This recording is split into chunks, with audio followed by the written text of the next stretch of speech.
La guerra psicológica de declaraciones y amenazas de Donald Trump desde que era candidato y luego como presidente electo ya ha tenido repercusiones sobre la economía real del país, con la caída del peso más o menos un 30% hasta ahora y por supuesto el compás de espera que abrió su triunfo electoral entre los inversionistas hasta ver cuáles van a ser las decisiones que tomará como presidente de los Estados Unidos que mañana tomará el cargo. Mañana llegará a la Casa Blanca. ¿Cuáles son a partir de mañana las consecuencias que pueda haber para la economía mexicana, además de las que ya venimos sufriendo desde que estaba en campaña y luego como presidente electo? De esto vamos a hablar hoy en Opiniones Encontradas, a 24 horas escasas de la toma de posesión del presidente electo de Estados Unidos. Soy José Buendía y, si me permite, le dejo mi Twitter, José Buendía MX.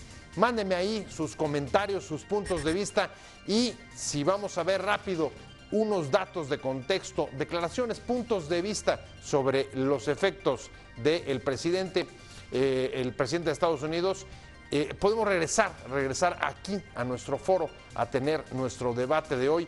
Hagamos con Opiniones Encontradas. Muchas gracias por estar con nosotros y en efecto estamos a menos de 24 horas de que la fecha, dicen que no hay fecha que no llegue, fecha que no se cumpla y esta, como todas, se va a cumplir y es mañana la toma de posesión de Donald Trump como presidente de los Estados Unidos, uno de los momentos que ha despertado mayores expectativas en los últimos tiempos en el país, usted lo sabe, por la guerra psicológica, permítame llamarlo de esta manera, porque eso es un poco lo que se ha vivido en los últimos meses, desde la campaña hasta incluso como presidente electo, con primero un candidato y luego un presidente electo que es capaz de tumbar 30% la moneda a punta de tweets. Pero este no es el único efecto, la caída del peso, que hay que destacar, sino muchos otros que tienen que ver con el impacto que ya ha tenido o tienen sus declaraciones sobre la economía real, principalmente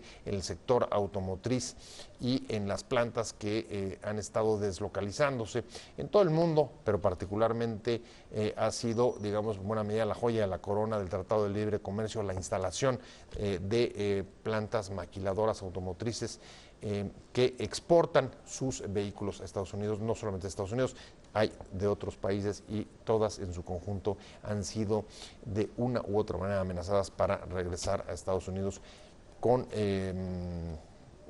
digamos las amenazas de incrementar los impuestos en la frontera. Está también la parte migratoria y está, por supuesto, también la renegociación, la petición o incluso más allá, porque su propio gabinete o los que lo acompañarán en su gabinete a partir de mañana han dicho que es una de las prioridades la renegociación del Tratado de Libre Comercio, a pesar de que el conjunto del comercio tampoco es tan importante, me parece a mí, como para colocarlo como esta prioridad de la política de comercio norteamericana. Pero más allá de lo que yo piense, vamos a entrarle a discutirlo con Ramsés Pech. Ramsés, un placer que estés con nosotros para entrarle a estos temas, cómo nos va a afectar a partir de mañana, ya no con un tuit, sino además con la presidencia de los Estados Unidos, con el poder, con los botones y digamos en el puente de mando de el gobierno norteamericano, la nueva administración entrante de Donald Trump, en un momento además complicado. Ya hoy pudimos ver, por ejemplo, lo que precede desde este lado. Algunos lo han llamado guiño, otros lo han llamado premio. La extradición del Chapo, por supuesto, era parte de un proceso penal mucho más largo. Finalmente la justicia en México le negó el amparo y esto abre la posibilidad de que se cumpla la orden de extradición. Pero ahí están ya las especulaciones, desde luego. Si esto, en vez de ser, como nos decía Romero Apis hace un momento, hoy hubiera sido el sábado, pues seguramente las críticas al gobierno mexicano serían mucho mayores que las que va a haber hoy, que en todo caso parece un último gesto, pero a Obama o un gesto que no le quiso dar al gobierno de Trump. Pero digamos que este es el contexto general del ambiente político que se vive, las consecuencias de esta, no sé si tú coincides con el término guerra psicológica que ha lanzado el presidente norteamericano, ya tienen impacto sobre la economía real mexicana. Bueno, voy a tomar la última palabra, la guerra psicológica. Creo que ahorita lo que tenemos que dar en cuenta es que en el mundo hoy en día ya las guerras bélicas ya no están funcionando como anteriormente, sobre todo para el incremento de los precios. Estamos viendo ahorita es una guerra económica, en el sentido de que ¿qué tienes tú para que me ofrezcas y realicemos un intercambio comercial? Ajá. Lo que vamos a ver con Trump en los próximos años, y lo estamos viendo ahorita con Rusia y con Irán, va a ser un intercambio comercial en el sentido, ¿qué tienes tú Rusia? Tú Rusia estás produciendo 11 millones de barriles diarios. Cuando empezó el presidente Obama en el 2008, Rusia exportaba a Estados Unidos 700,000 barriles.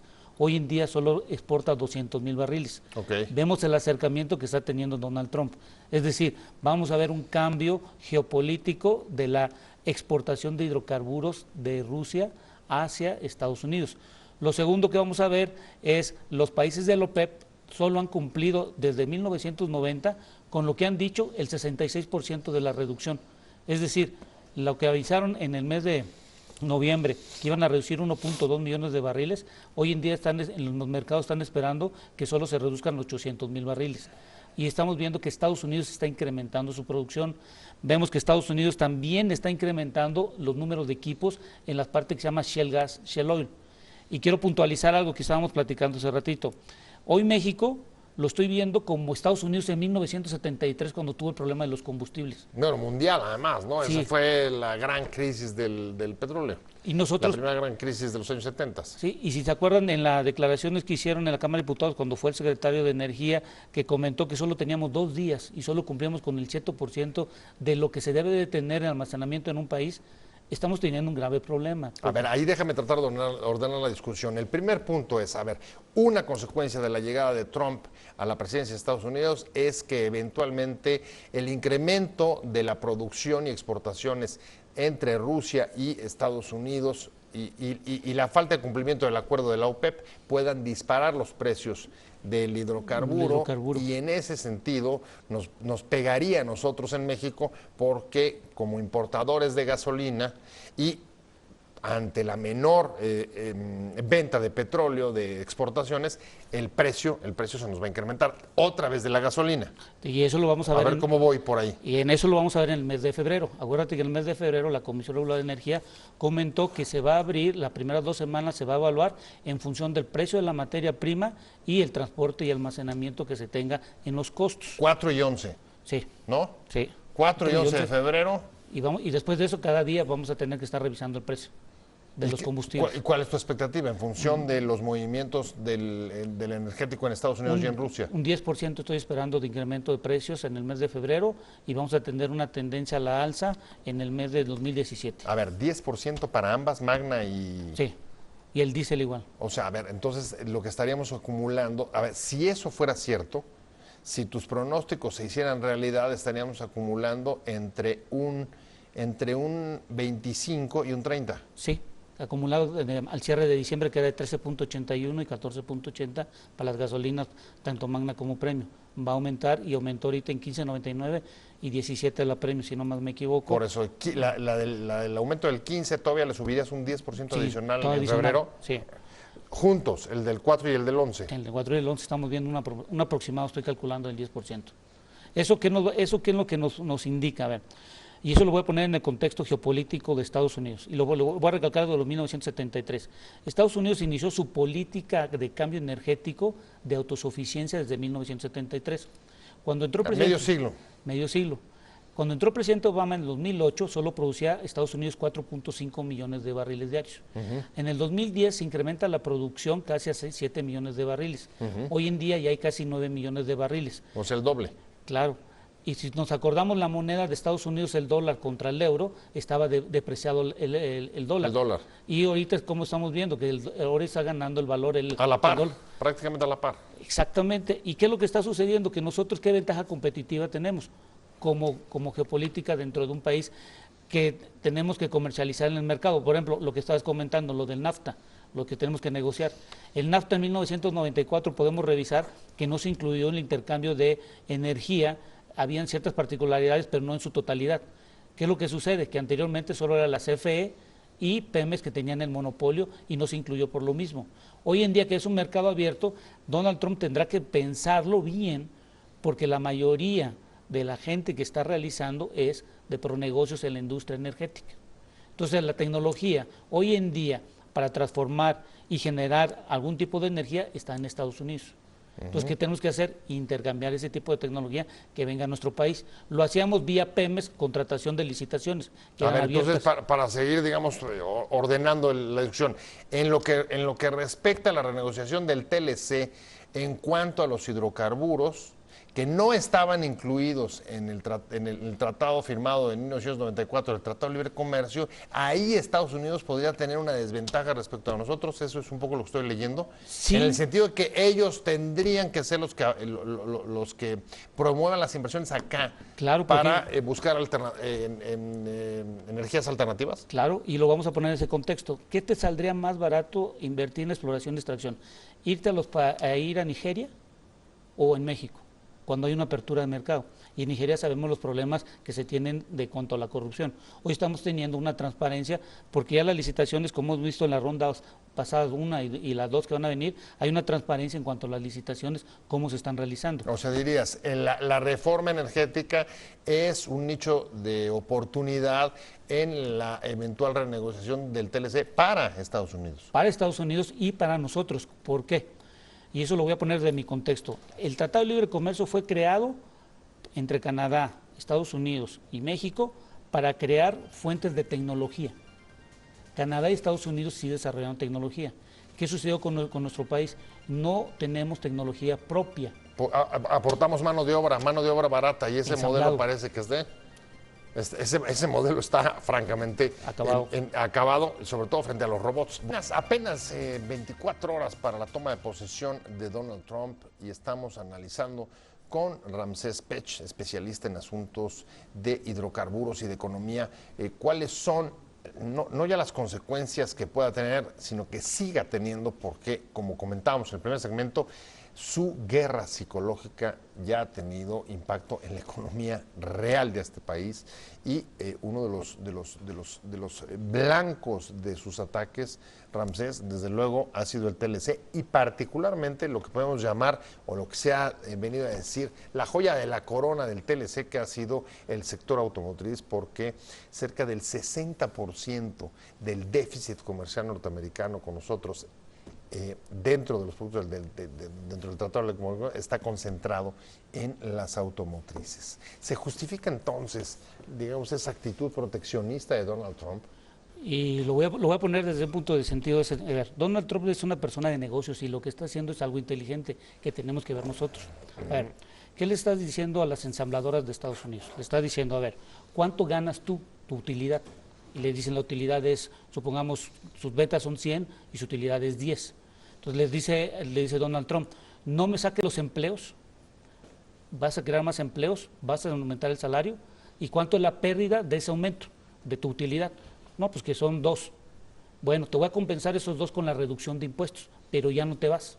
Entonces, ¿qué va a suceder? Que ganan la misma utilidad, pero es compensada la pérdida por el incremento de aumentos salarios y de la baja de inversión, porque se lo está compensando en impuestos. Además, digamos, de los apoyos, de los disuasivos o incentivos, como le quieras llamar, del gobierno de Donald Trump a las empresas automotrices para mantenerse en en su compromiso de campaña de ser el que más empleos, así se lo ha creado en Estados Unidos, así empezó su campaña desde la Torre Trump. Además de eso, tú ves que el factor robotización también está incidiendo en la transformación de este modelo, porque si buena parte o en varias de las áreas de la producción de automóviles ya estás metiendo a los robots, pues entonces ya no necesitas el salario barato ni de chinos, ni de mexicanos, ni de hindúes. Lo que se necesita es creo que será un cambio de la gente y la mano de obra de México que se califique más. Nosotros no nos hemos calificado, nos hemos quedado atrasados. Y lo podemos ver, por ejemplo, en la parte de investigación. Hemos dejado de ser investigadores. Yo me acuerdo que en la época de los 70, los 80, teníamos el Instituto Mexicano del Petróleo, que ejercía bastante investigación. Teníamos la UNAM, teníamos el POLI, que tenían varios estudios indicativos en energía. Hoy nos hemos dedicado a investigación, sobre todo en la parte médica y todo lo que pueda ayudar, en biología y todo lo demás, pero en cuestiones energéticas creo que nos hemos quedado atrasados porque hemos esperado que la tecnología venga a nuestro país. ¿Qué va a suceder con la mano de obra en las ensambladoras? Es muy correcto lo que decimos, que somos los mayores ensambladores y exportadores de parte automotriz, pero vimos el ejemplo ahorita de la Ford, que se va, perdemos empleos, se pierden ensamblado y el balance de nosotros va a ir disminuyendo. Lo que tenemos que tener en cuenta nosotros es, supongamos que sucediera que todas las ensambladoras de nuestro país, que son de índole de Estados Unidos, se fueran, ¿qué haríamos nosotros? ¿Cuántos desempleos habrían? Bueno, a ver, me parece que del sector, las cifras, tú me corregirás, pero las cifras que yo he estado escuchando de todo las personas empleadas en el sector son algo así como 3 millones, ¿no? Sí, más o menos estamos hablando aproximadamente.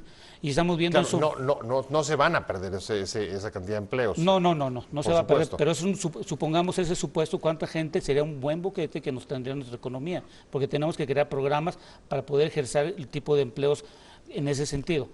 Lo que sí me está preocupando demasiado, y eso sí quiero que ponerlo en la mesa, es la gente que hoy está estudiando en las universidades. Necesitamos que ellos tomen la batuta de la nueva política y económica del país.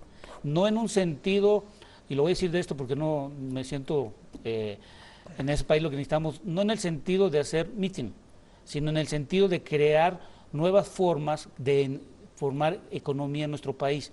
O sea, mayor participación, dices, en la toma de decisiones. En la toma de decisiones de los estudiantes en un sentido de negocios. Yo estoy viendo en las universidades, y lo comento en el sentido, no se está educando a la gente en el tipo de negocio.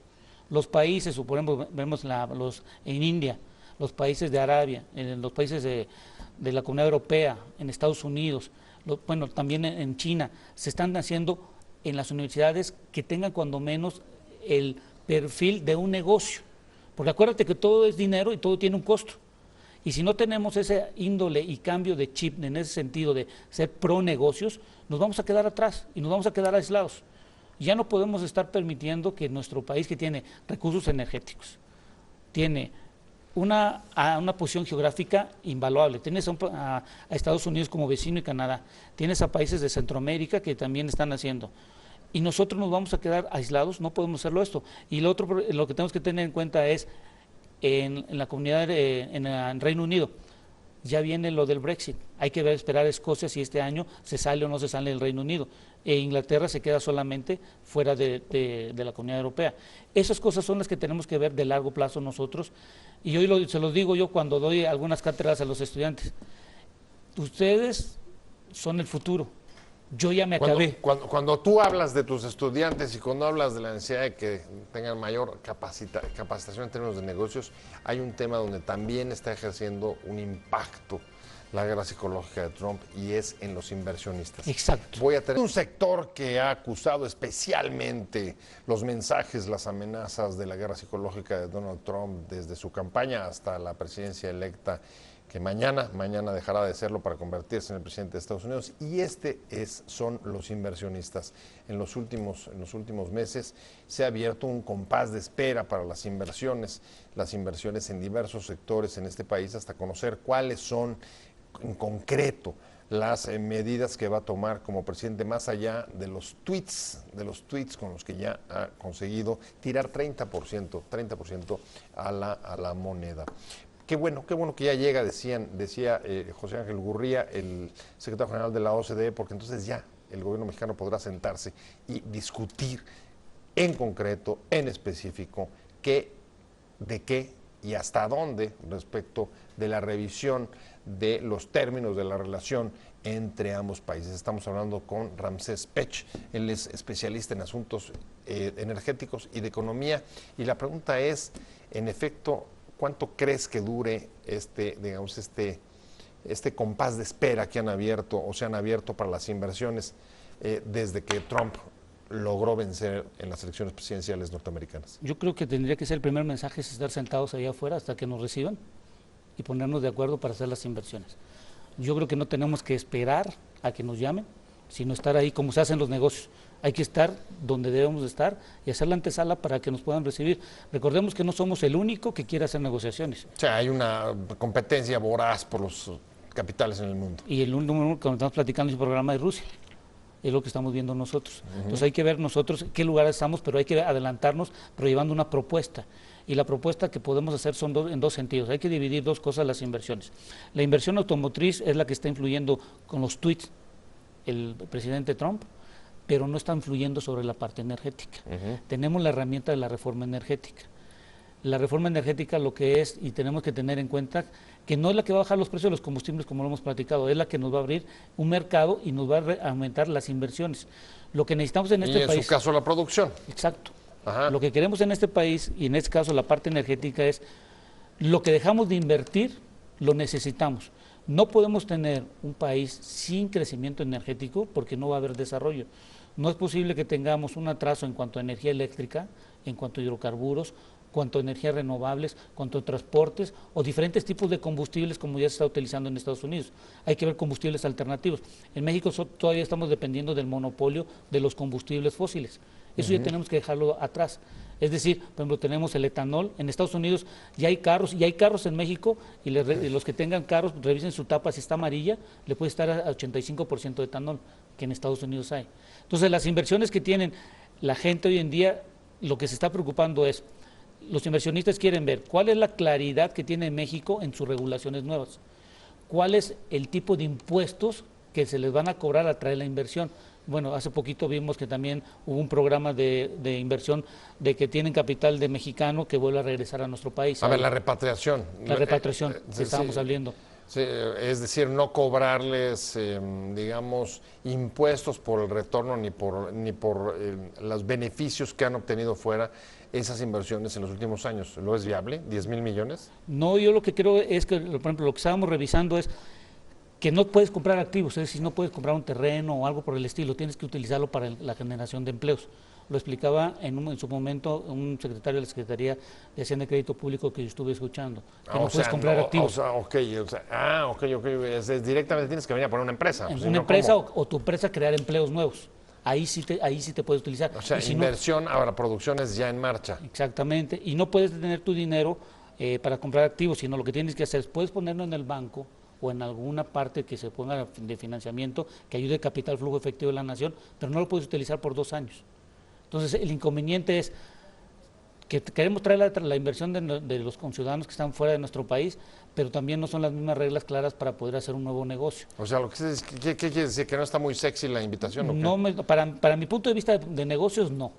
Porque no podemos, hay que generar negocios que sí generen empleos, pero ¿cuánto es su retorno de la inversión de ese tipo de gente que va a venir?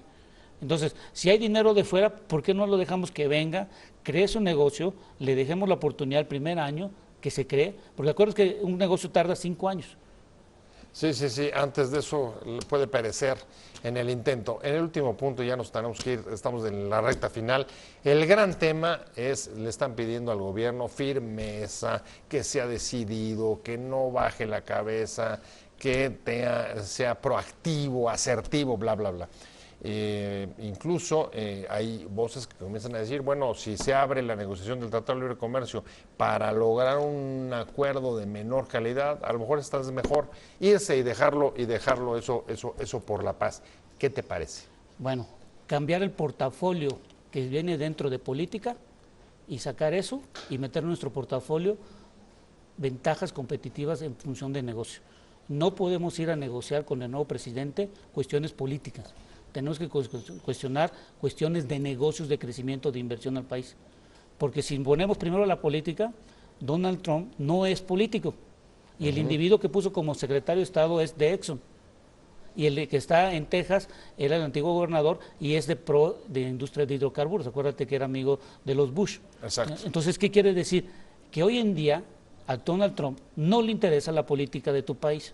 Lo que le interesa es, ¿qué me ofreces tú para que yo pueda hacer un intercambio comercial conmigo para hacer negocio? ¿Casi caso por caso? Sí. O sea que la renegociación del TLC va a ser eso, ver dónde gano yo y dónde ganas tú y dónde podemos maximizar, digamos, rendimientos como un hombre de negocios. Sí, es un hombre de negocios. ¿Se acuerdan que él se basa en portafolios de cuánto es lo que yo voy a ganar en utilidad y qué es lo que tengo que poner?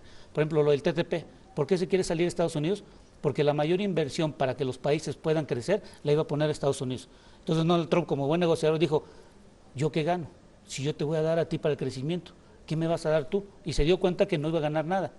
Entonces, ¿qué es lo que está sucediendo? Que China dice, bueno, todos los que no quieran estar conmigo vamos a hacer negocios.